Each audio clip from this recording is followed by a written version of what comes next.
So finally mga idol, Kim Chiu official lang tinanggap ang wedding proposal nga po ni Paolo Abilino sa kanya na talaga namang kinakilig na mga Kim Pao fans. And bago natin yan ipagpatuloy mga kaibigan, please huwag kalimutan na mag-like and subscribe and pa-hit ng notification bell.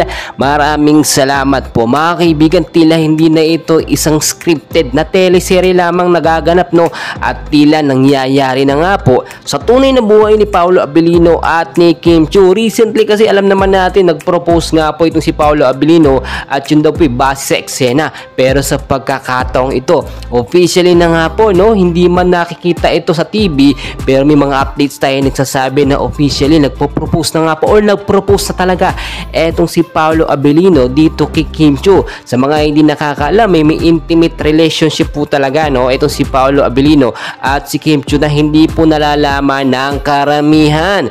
Base po sa ating mga nakuhang updates, no, ay may inahahanda nga pong wedding or secret wedding eto nga pong si Paolo Abilino at si Kim Chiu para hindi na nga po kumalat. So bakit nila isisikreto mga kaibigan? Alam nyo naman, no, na-issue talaga itong Kim Pao noon pa man at ang sinasabi nila magka-love team lamang daw sila at walang chemistry. Well mga kaibigan, maraming nagkamali dahil nga kahit po sa labas ng tape at yung pagsundo-sundo nga po ni Paolo Abilino kay Kim Chiu hindi na kinakailangan ng chemistry.